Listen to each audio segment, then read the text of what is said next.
Are Daggers the next Levin sword?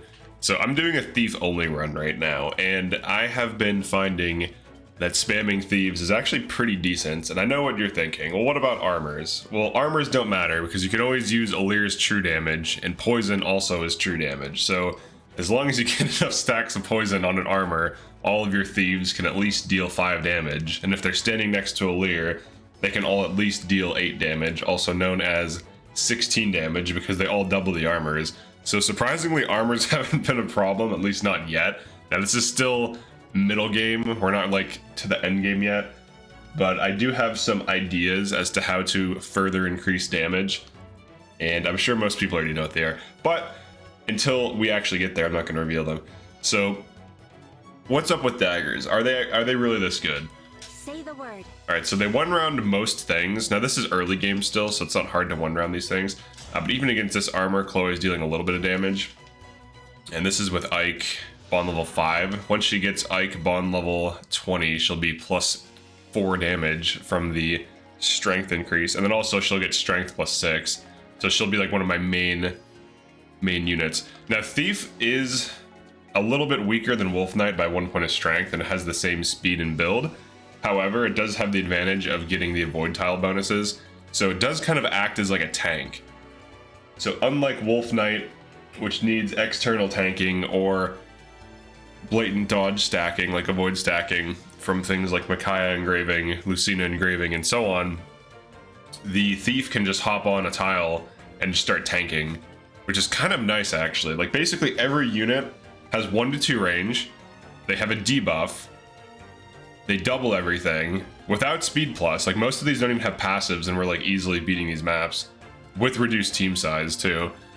And they also, all right, so they can tank, they can deal damage, they can 1 to 2 range, they can debuff, they can one round a lot of things, and also they have good bases. Now the strength could be better. You could use like Amber, you could use like Panette.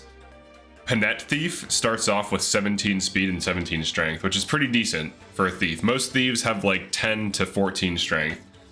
This Marin Thief, she started off with 14 strength. So there are, and like a Kagetsu Thief, I think it would have like 16. So there are higher strength thieves.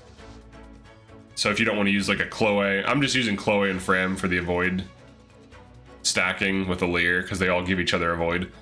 But like the Jade Thief, I did use a strength booster on her, but she's 14 strength and she has a little bit better strength growth than some of these other units. Fram actually has decent strength growth and she's starting to get some strength. She's at 11, but she's a little under-leveled compared to the rest of the team, maybe slightly. Yunaka, her strength is decent. She's like kind of in average in the between, the lower and the higher end strength. But with certain units on this class, you can basically tank. Now I'm sure people are aware, like, obviously Thief is an avoid tank, but this notion that Thief falls off late game, I think there's just not, like, people are just running the wrong builds, honestly, and I'm gonna show it once we get to the late game.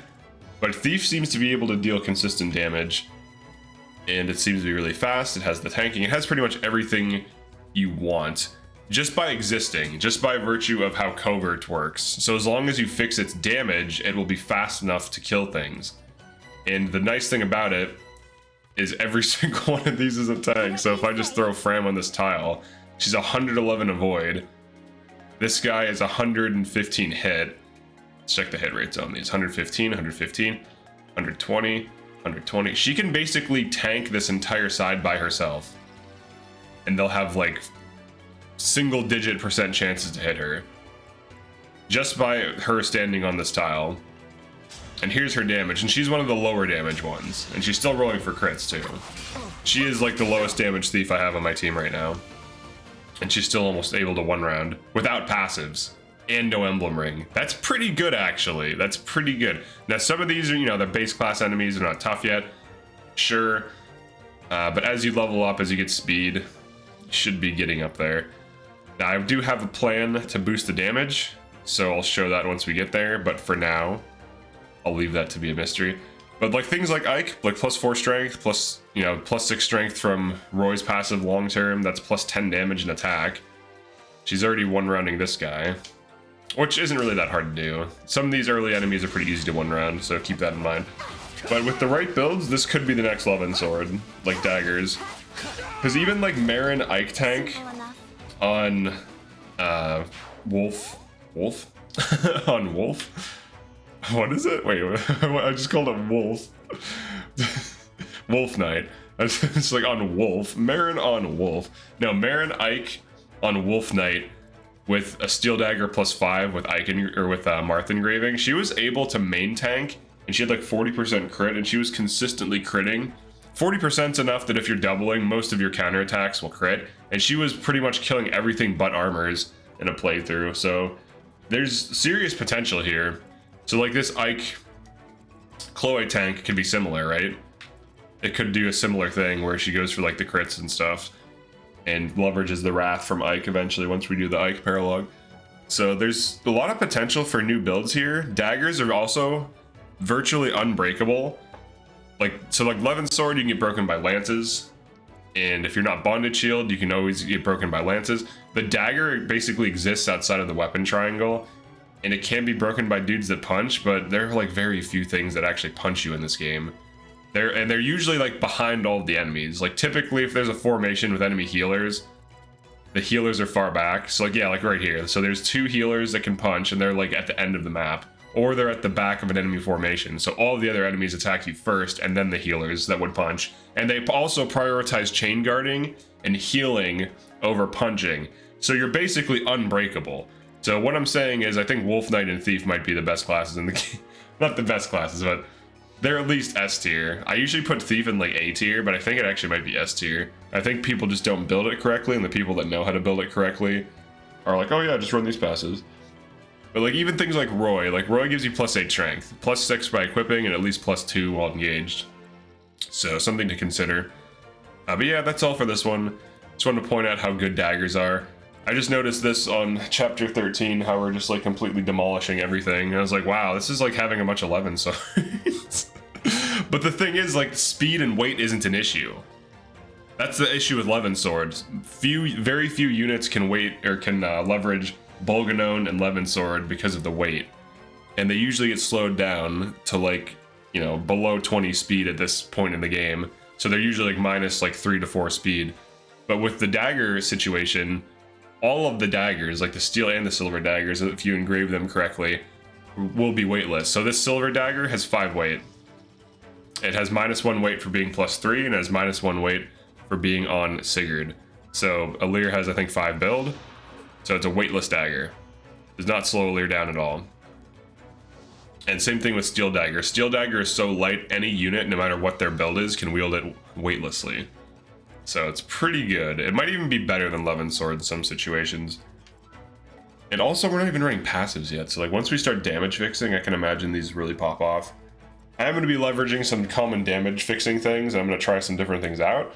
But so far, this team is not running passives, and it's just stomping the game. I also beat Lucina's Paralog immediately after doing Chapter 11. So before I did Chapter 12, I beat Lucina's Paralog with this team, which is kind of a suggestion to me.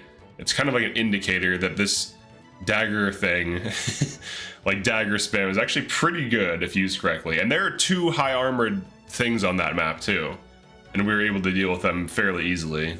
Alir's true damage gets you in, and then the poison damage gets you in as well. So like either your first enemy phase, you'll deal 6 damage, you know, 3 times 2, get one stack of poison. Your next enemy phase, if the same unit or another unit boosted by Alir attacks, you deal 8 damage because it has 1 true damage from 1 poison stack. And then the next combat, you deal 10 damage because that's 5 a hit, because it adds or no, it would be 12 because you'd be +3/+3. So you'd be base 12 damage, and then the next hit does, what would it be, 16? Because it'd be 8, so you'd be dealing 8 twice. So you can still kill armors, and you can enemy phase them too. So if there's like 5 armors, and they all attack a unit that's, you know, being bonded, or let's say this Alir actually can like avoid tank.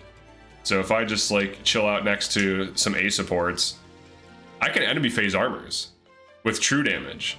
It might take like a turn or 2, but I can still do it. And as long as I'm not getting hit, like you can see here, this Fram is basically unhittable. as long as like Alir is bonding or whatever, or even if we're just like avoid stacking, we can tank those armors, or enemy phase like an armor or two. There aren't like direct solutions, like there's no like magical dagger. So that would be nice if that was a thing, but yeah. So unlike Levin Sword, which usually has no problem with armors, the daggers kind of can have a problem with armors. So we'll see how we'll handle that. And I think bravery damage is true damage. So if that's the case, that changes everything. And then armors are not a problem. And obviously Lunar Brace can hit right through them. So I could deal substantial damage and still kill them. So at least, at the very least, my Erica unit can melt armors potentially and set them up on enemy phase and deal 8 damage a hit minimum, +5 from the bravery plus, and then +3 from the true damage from Alir. So yeah, that's it for this one. Just wanted to do a quick shout out to daggers and how they seem to be completely overpowered, and we'll see how well they do long term. All right, that's it for this one. Definitely subscribe if you enjoyed this, and I'll see you next one. Peace.